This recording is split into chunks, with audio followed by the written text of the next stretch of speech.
Hello. Today I'm going to share my views on John Keats's Ode to a Nightingale, which we all know is one of the most famous odes ever written in English literature. John Keats forms with Byron and Shelley, the second generation of Romantic poets. The first being dominated by William Wordsworth, Coleridge, and Scott.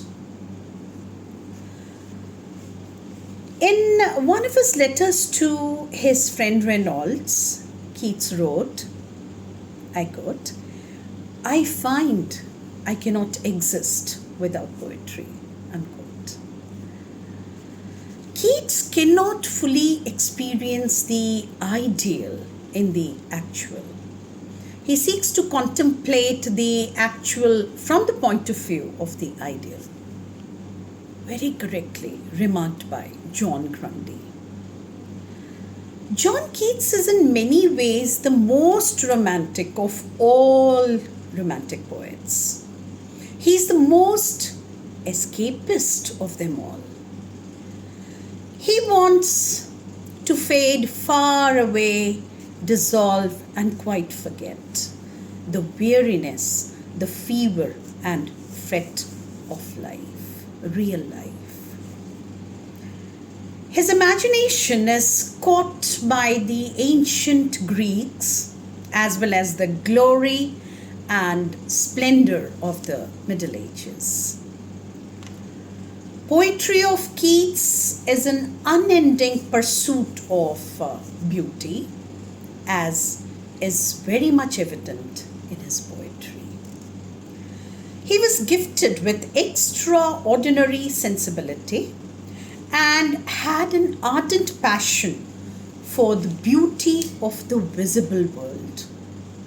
He therefore said, "Oh, for a life of sensation rather than of thought."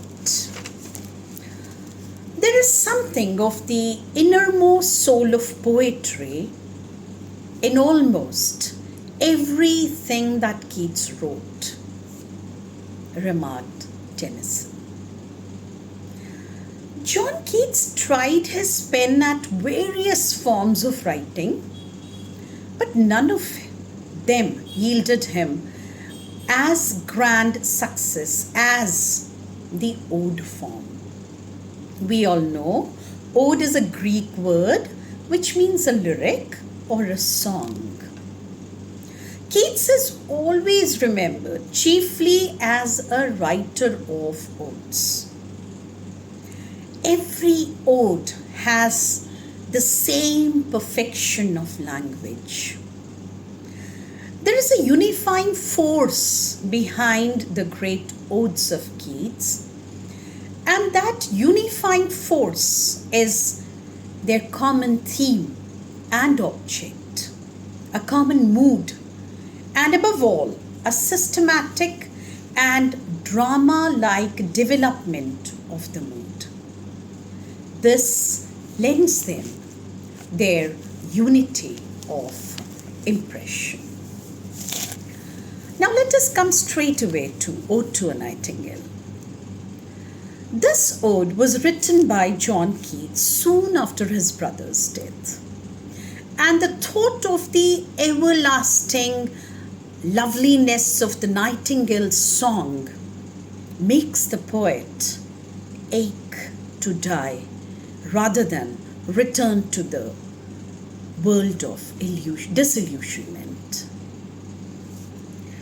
Oliver Elton remarks, I quote, "Ode to a Nightingale is the greatest as concerned composition that Keats made and is the richest in variety of passionate expression," unquote.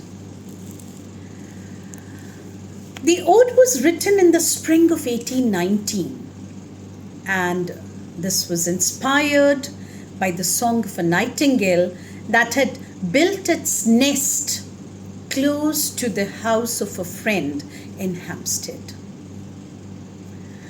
The Song of the Nightingale sets aglow the imagination of the poet. As he listens to the song, he feels pain in his heart through excess of joy. I quote from the text, "My heart aches and a drowsy numbness pains my sense." A drowsiness steals over him as if he has drunk an opiate and wishes for a draught of wine, vintage, which would carry him out of the world into the abode of the nightingale. He would thus leave behind him all the sorrows of the world. This shows his escapism.